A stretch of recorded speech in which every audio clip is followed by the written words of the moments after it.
How's it going? Monday morning quarterback, episode 39. Glad you could join us. Hope you guys all had a good start to your week.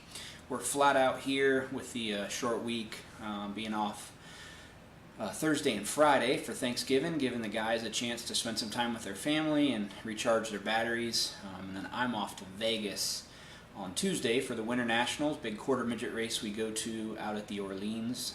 We go out there every year. I think this is our 6th or 7th trip out to Vegas. Good chance to see our West Coast customers.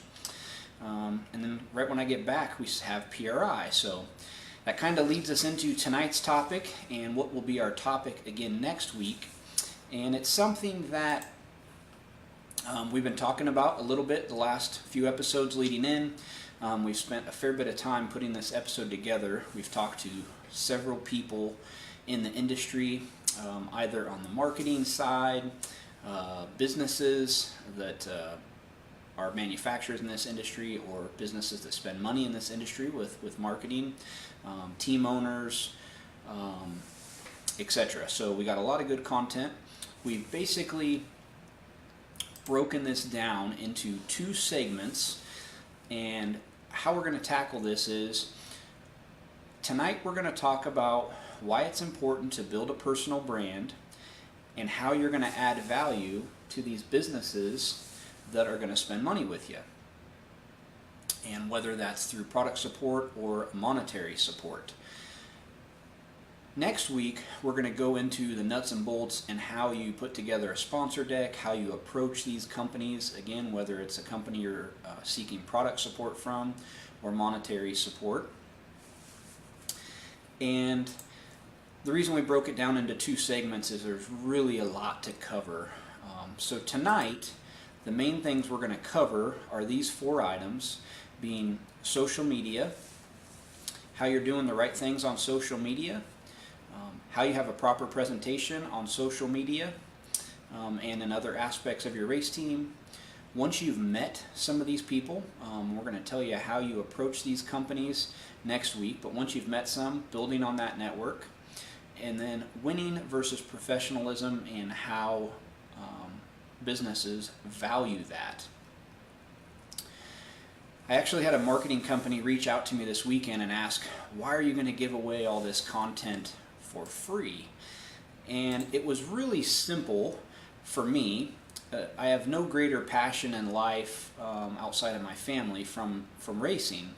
And as much as I love my New Orleans Saints and as good as they're playing right now, it still doesn't trump my love for racing. That's all I've done my whole life.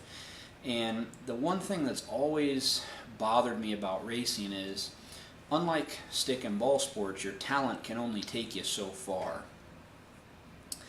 And that's a difficult pill to swallow for young kids that are in this sport, and they love it and they're talented, but yet they feel they're reaching a dead-end road.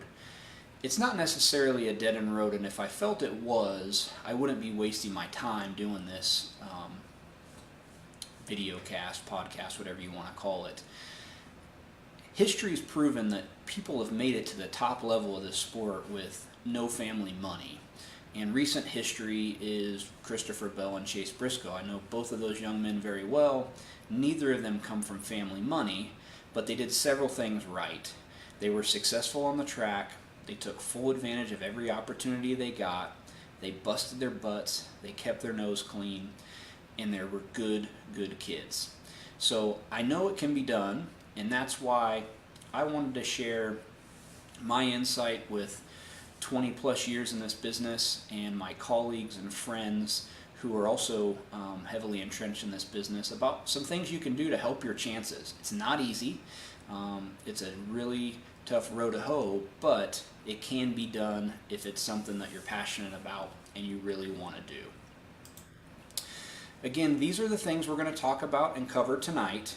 I have a few videos we'll cut to, conversations I had with friends that are in the industry, and then we'll come back and answer some questions. Again, if you have any tech questions at all, this is a tech show after all, I'll be glad to answer those at the end. We know some of you guys aren't done racing this year.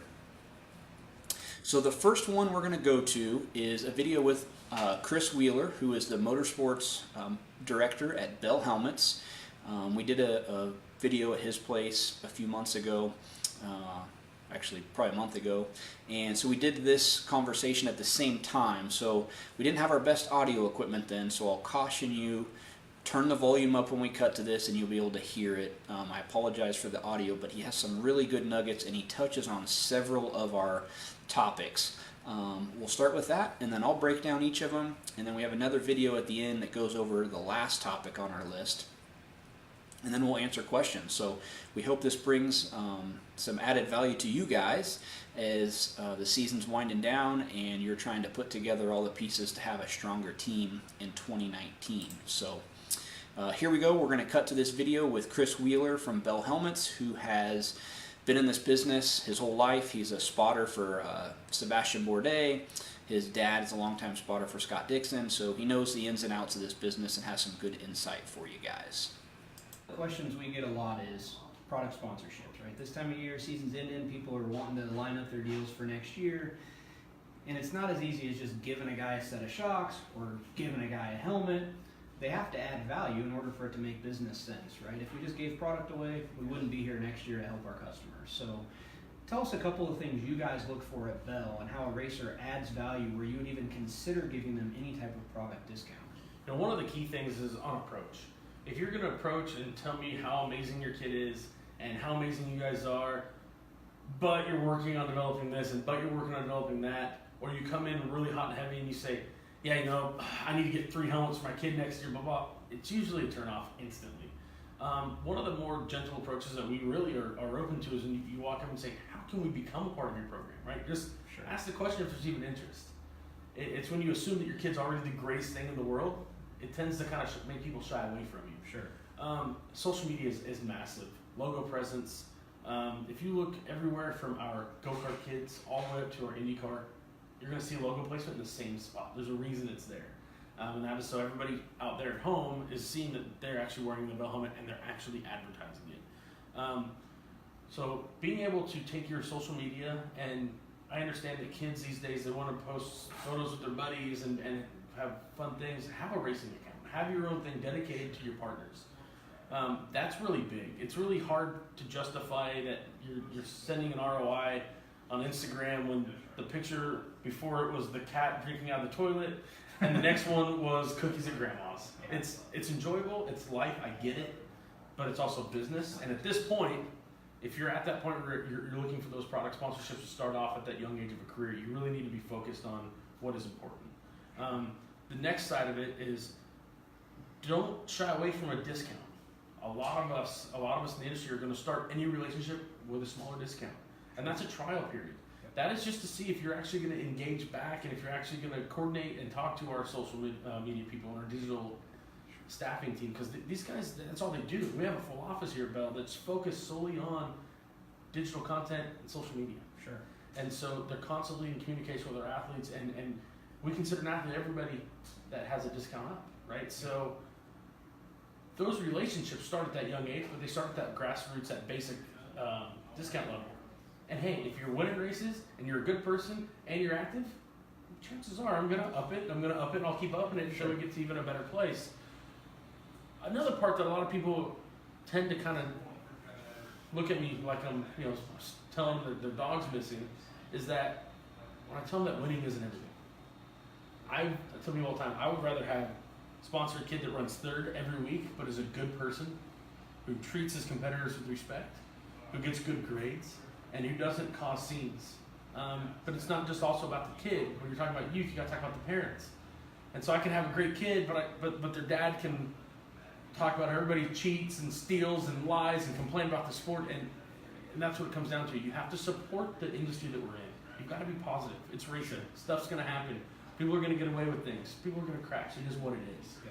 So it's actually more difficult for a younger person now to get help in our industry than it was before because of social media, because of the parents. Hence Monday morning quarterback. Yeah. So it's a team effort. It's no different than with my race cars and you being a part of the team and getting us the right suspension packages and Hoosier and the tires and the right engines and whatnot. when you're looking for sponsors with a young driver, you guys have to act as a team with the parents, the grandparents, the aunts, the uncles, and they've all got to be there together. Sure. And so that's usually, those are the basics. You know, you start off. Don't think a discount's not good enough for your kid, because that's where you're going to start regardless. And if you're getting something free, it's probably not worth it. Yeah, absolutely. We look at it the same way, trying to build a brand ambassador, right? So not just somebody that we give product to, but somebody that is going to be a brand ambassador for us, that we can work, and as our company grows, their level of support within our family would grow. All right. So we hope you guys enjoyed that. As I said, Chris touched on several of the topics, and we certainly thank him and Belle for taking the time to answer those questions for us and try to give you guys some insight, not only from me at CSI, but from another business that's heavily entrenched in short track racing. The first topic that I want to cover this evening on our list is social media. And as Chris had also mentioned, how important it is to have a good professional image with your social media.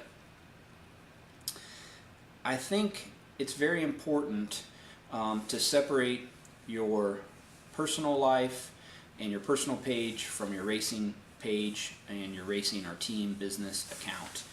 I think it's okay to have both, but you should certainly have a good professional social media presence.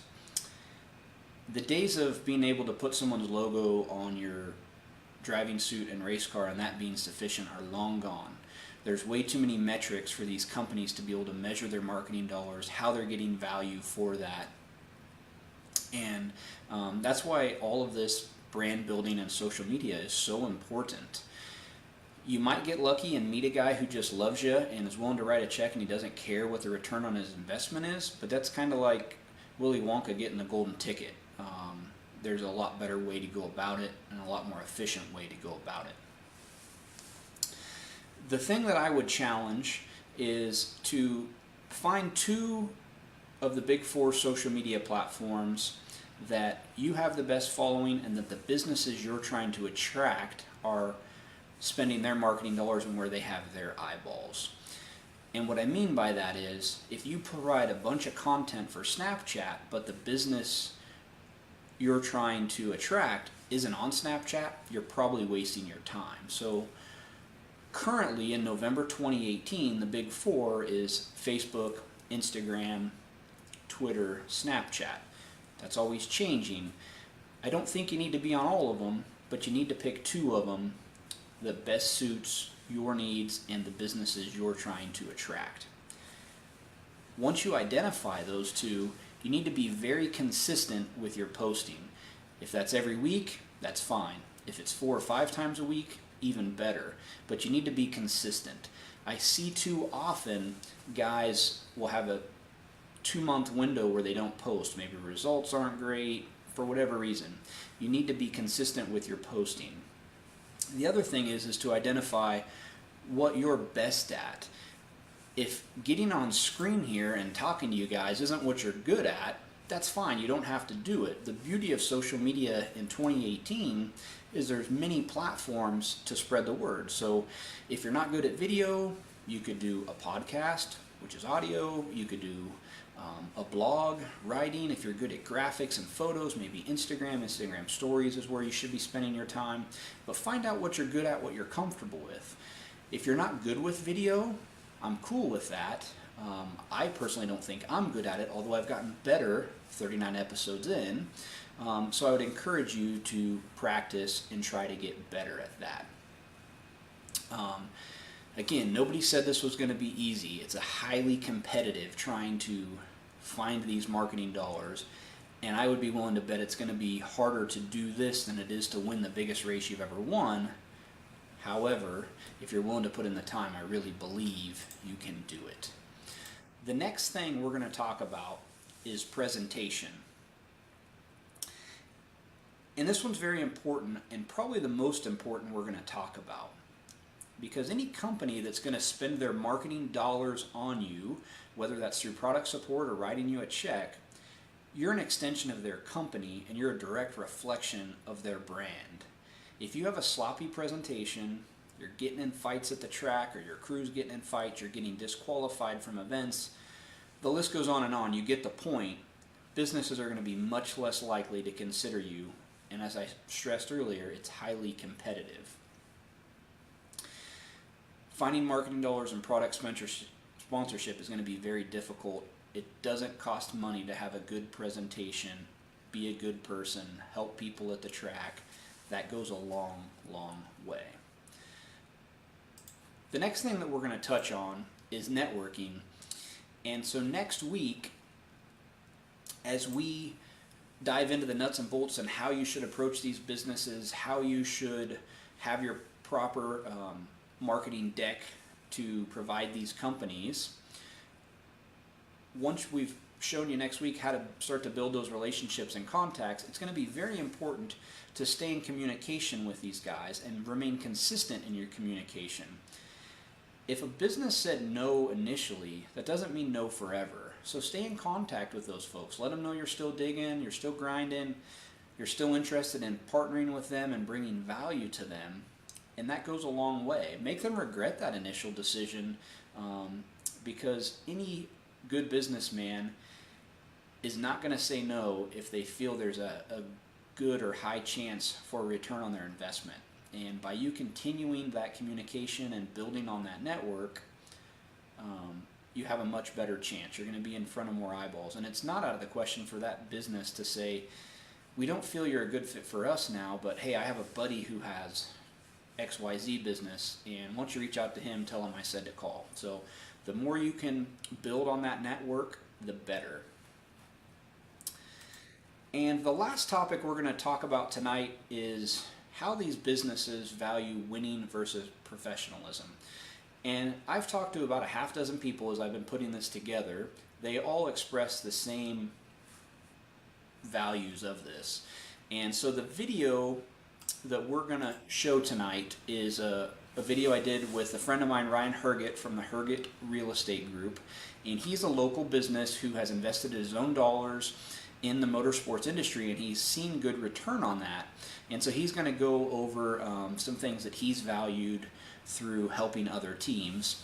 And when we're done with this video, we'll jump back into questions, and we'll answer anything you guys have regarding this topic or any tech questions. So here is the video we filmed with Ryan Herget from the Herget Real Estate Group. So one of the things that gets brought up a lot of time is how important is winning? And so we want to ask you, how do you value winning versus attitude and presentation with a driver or race team? That's a great question. I think there's a misconception in the racing industry that if I just win a bunch of races, that naturally people are going to want to help. And there's no question that winning does help. It puts you in front of more people, a larger audience. There's no doubt that that's a piece of the puzzle. But I think it's just that. It's a piece of the puzzle. You know, if I'm going to be writing a check to help, help a driver out, I want to see, does that driver represent my brand? Does that driver represent my values as a company? You know, are they doing the things that I would want associated with my name as a sponsor? So for me, I'm looking for people that are doing things the right way, that have a great attitude, that are going out of their way to help other people out, that want to share what they can do and be of service to the community, bring value to the people that are helping them out. And certainly it's a heck of a lot more fun to be in victory lane and have a picture there, but I think that's only a small piece of the puzzle, because in racing, it's such a dynamic platform to create an emotional bond with your audience, with your fans. And you know, winning's great, but ultimately I want to be associated with somebody that's doing business and running their team and represents themselves and their sponsors in a positive light that's bringing value to everybody, you know, that they're associated with. So yeah. I think it's you've got to look at the entire picture of the puzzle to determine, you know, how are you going to do that. And you know, winning is important, no doubt, but you know, we've helped several people this year that didn't win a race, and I'm going to continue to help them out next year because I believe in them as people, and I believe in what they're doing in their cause. So. Awesome. Well, we appreciate your time. Absolutely. Thank you for having me. All right, so thanks to Ryan for answering those questions, and you'll see some more insight from him and a few other guys next week as we dive into how to build a sponsor deck, how to approach these companies, some things you should be doing and shouldn't be doing at the upcoming PRI show. We'll now open it up to questions. We thank you guys for watching all that and hope there was some valuable content for you there. The first question I see is from Mark Ashcraft, and his question is, posting on a team page in the off season just as important as in season? And I will say absolutely.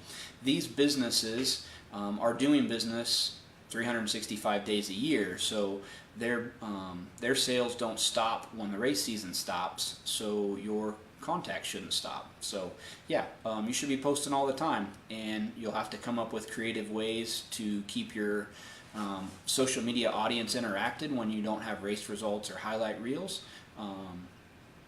whether it's showing them how you're rebuilding your program during the off season, events you plan to attend the next year.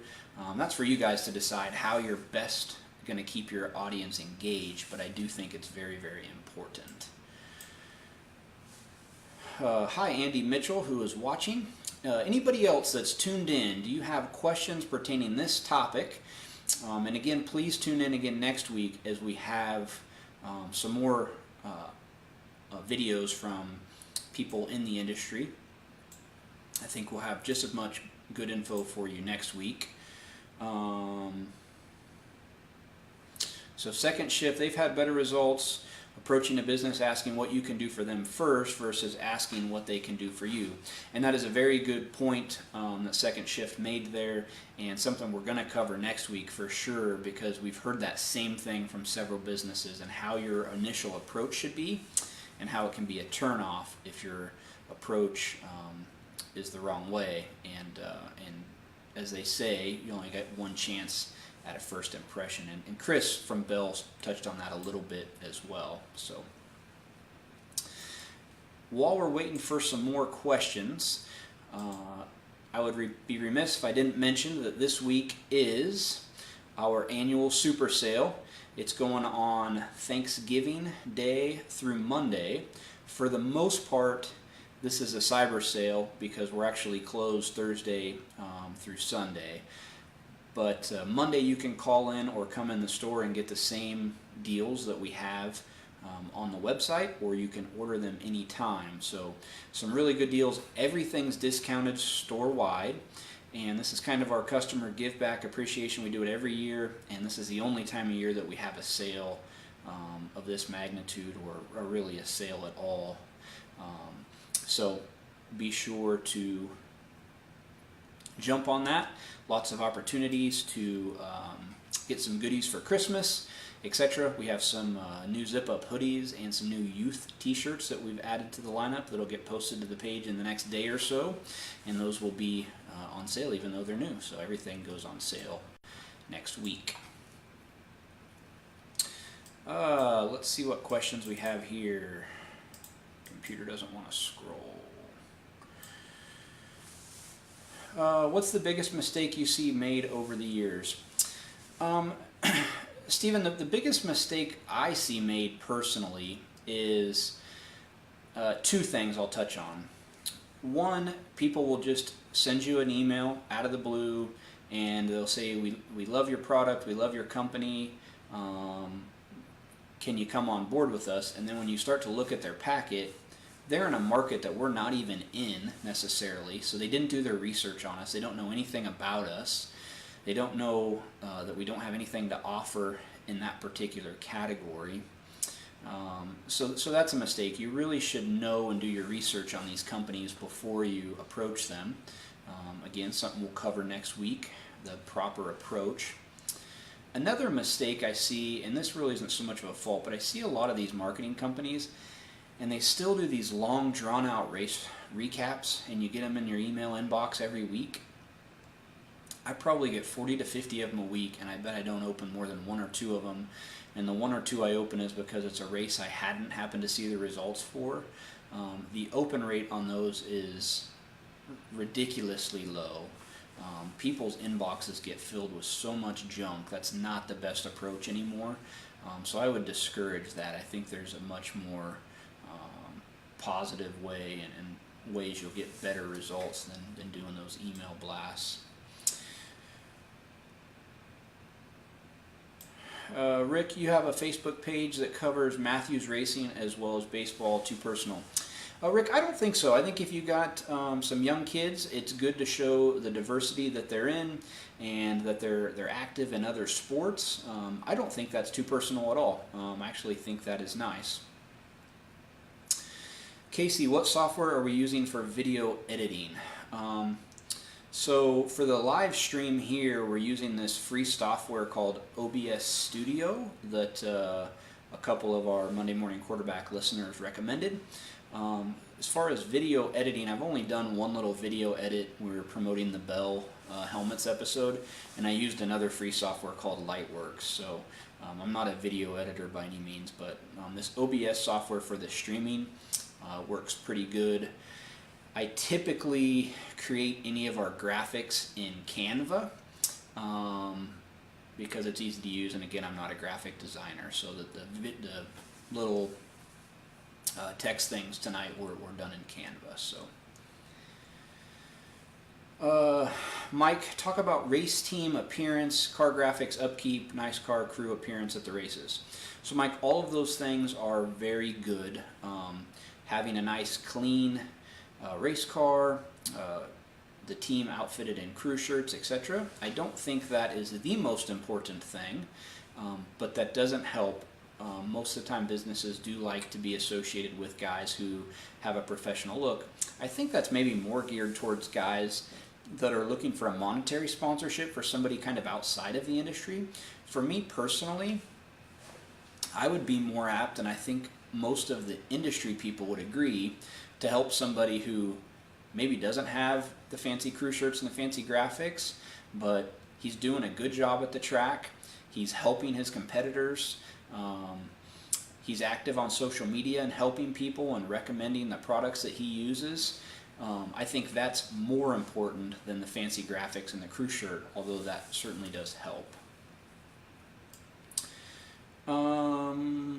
With youth drivers, should that initial discussion with prospective marketing partners include the youth driver?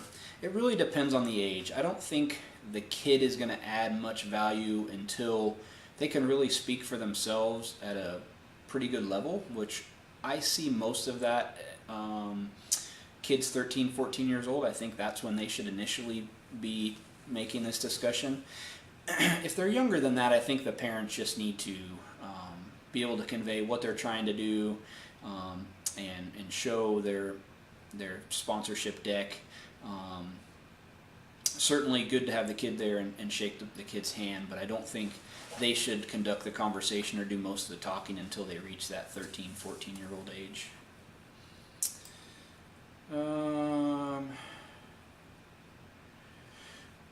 Rocky, is it possible to hire an advertising marketing company? It certainly is a possibility if that's within your budget. I think there's enough resources out there on the internet that it's not a necessity, though. If you have the money to go hire a marketing company, I'm not going to discourage you from doing that, because there's certainly some people who do a very good job at that. However, if a shock builder like myself can teach himself how to stream videos and do graphics, I think you can teach yourself how to have a proper presentation in social media by watching lots of free videos like ours on YouTube, etc. So if it's not in your budget, don't stress. I think you can do a very good job on your own with just a little bit of research and a lot of effort. Jason Kiefer, his advice is to keep positive relationships with those that aren't currently sponsoring you. When I stop writing checks to someone, I don't hear from them ever again. Big mistake in my opinion. That's a great idea and a great point that Jason made there. And I'll take that a step further in saying, again, what I'd mentioned earlier, if a company said no to you initially, don't turn your back on them.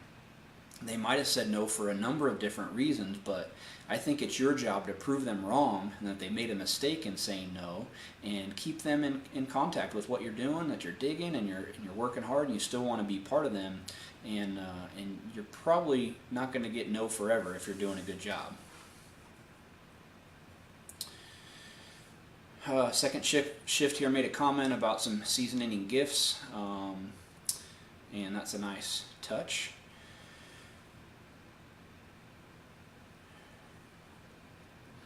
Colin Davies asks about manufacturers like us, feel about teams and drivers from overseas, marketing. I think there's certainly opportunities for people, I believe Colin's in Australia, to work with American companies that are selling product in those countries. I think with social media now and how I mentioned there's so many metrics to measure the success of things, I certainly think you can approach American companies about some help if you're doing everything right. Yeah. Scott, I will be in Vegas for the Winter Nationals. Look forward to seeing you out there, and hopefully looking forward to some warmer weather. We were at the beach last week, and it wasn't super warm, but it wasn't snowing and cold like it's going to be in Indy this week. Mark Ashcraft asks, when first getting a sponsor, is it good to go in the hole to try to retain, i.e. wrapping a car for a $500 yearly sponsor?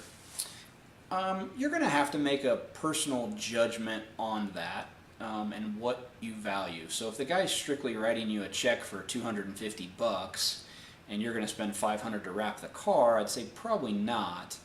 If a guy's going to give you a product discount that might be close to that $500, and you feel like that's something they would build on year over year, and you think that's the best avenue for you to add value to that sponsor is to put their name big on the car, that's a decision you'll have to make. Certainly that does go a long way with product placement and logos on the race car, but that's not the only equation there. So, Rick Remore, did you receive my shocks? I'm not positive, Rick. If you sent them, I'm sure they're here. I was on vacation last week, and today I was just wide open catching up on emails and planning for PRI and putting this video together. So if you call the shop tomorrow, I can get an answer for you on that. I'm sure they're here, though. All right. This was a long one tonight, 30 minutes, a little over 30 minutes. So we thank all you guys for tuning in. As always, all we ask is that you share these videos. That really helps us as we're trying to grow our brand awareness as well. So please share the video. Tune in for the cyber sale this week. Lots of goodies there, lots of closeout stuff, and we look forward to bringing you next week's video. And again, a lot of cool content that we're excited to show you. So hope you all have a fantastic week. Eat lots of turkey. Watch lots of football. Who dat go Saints. And we look forward to talking with you guys next week.